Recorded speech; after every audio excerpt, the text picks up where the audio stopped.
When someone gets diagnosed with high blood pressure, the advice is almost automatic: cut out the salt. And that sounds reasonable. I mean, it's simple and it feels actionable. But here's the problem: for many, many people, that advice is incomplete at best. And at worst, it sends them in a completely wrong direction. And not because salt is irrelevant.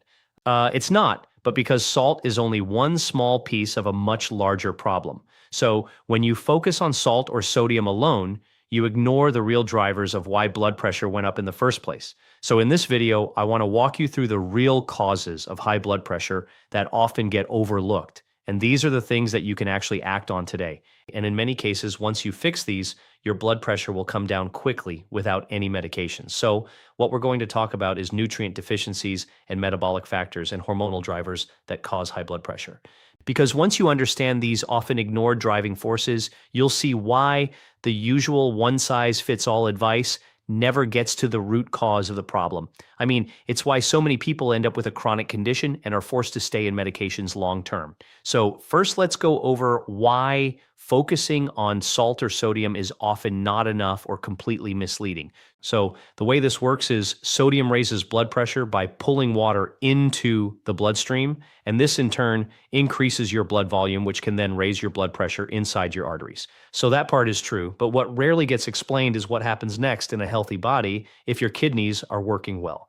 Well, they sense that rise in blood pressure almost immediately, and in response, they excrete excess sodium and excess water through the urine, and as that excess volume comes down, blood pressure comes back down with it. And this mechanism works remarkably well in healthy individuals. So this is why many people can eat salt or eat foods with a high sodium content without developing high blood pressure. And that's why there's such a wide variability in salt sensitivity from person to person. Some people are very salt sensitive and others barely respond at all. So when blood pressure stays high, even after you cut back on the sodium, well, that tells you something important. The issue is then not the sodium that you're eating. The issue is how your body is processing it. And this is where the real causes of high blood pressure start to show up. And one of the first things I look at is magnesium. So magnesium plays an absolutely critical role in blood pressure regulation. So magnesium boosts nitric oxide and prostaglandin, which both of those things help relax and widen your blood vessels. So when magnesium is low, blood vessels stay more constricted than they should,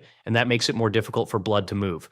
So this is what causes your blood pressure to go up. And the reason I emphasize magnesium is because low magnesium is very, very common. Some estimates say almost half of the US population does not get enough magnesium through their diet. And we see this in observational data too. There's a meta-analysis of 22 studies that found that people with lower magnesium levels had higher odds of high blood pressure.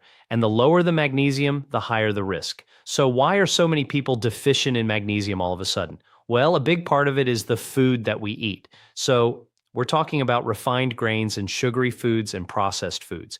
These foods lack many essential minerals, including magnesium. And eating a lot of sugar also makes your body lose magnesium in your urine, which then makes the problem even worse. And even if you do get enough magnesium through your diet, on paper, you may still not be getting enough. And that's because modern farming often pulls minerals out of the soil faster than they're being replaced. So the food looks the same, but it has less magnesium than it did just a few decades ago. So how would I approach this is I would still try to prioritize magnesium-rich foods.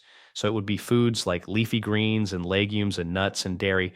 But just know that even a good diet today gives you less magnesium than the same foods give people in the past. So for that reason, many people would actually benefit from taking a magnesium supplement. And this is definitely something to discuss with your doctor if you have high blood pressure.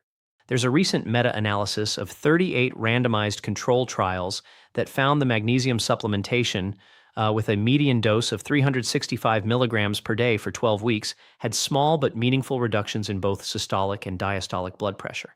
And the blood pressure lowering effect was even greater in people with high blood pressure who are taking medications. In that population, magnesium supplementation resulted in almost 8 millimeters of mercury drop in systolic blood pressure. Now let's talk about insulin, because insulin is one of the most underappreciated blood pressure hormones. When insulin levels are elevated, the kidneys start to retain sodium. They just stop letting go, and as a result, your kidneys hold on to sodium and they hold on to water, and that in turn causes your blood pressure to go up. And this happens even if the sodium intake hasn't changed at all.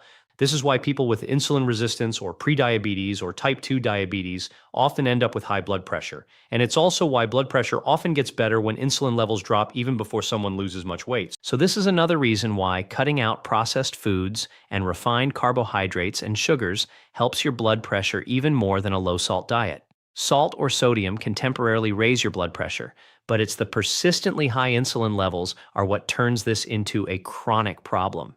And this is also where fructose enters the picture. So fructose is just a simple sugar that's used as a sweetener or as a preservative in many of the processed foods. And I often talk about the problems with getting too much fructose in my other videos, especially when it comes to fatty liver. When you consume a lot of fructose from processed foods or drinks, well, then your body makes a lot more uric acid. And that's one of the things that causes high blood pressure because high uric acid gets in the way of nitric oxide, which is supposed to keep your blood vessels relaxed, and it also makes blood vessels stiffer, and it makes it much more challenging for your kidneys to get rid of sodium. Uric acid is actually one of the labs I routinely check in all of my patients, especially if they have high blood pressure. And I've seen many, many cases where blood pressure comes down back to normal simply by cutting down on fructose and lowering uric acid. And if diet alone is not enough, we sometimes use a medication called allopurinol, which most people know it for gout, but it can also help with blood pressure if it's the uric acid that's the cause. But the bigger point is this, if you cut out sugars and if you cut out processed foods, well, that helps both your insulin resistance and your high uric acid levels.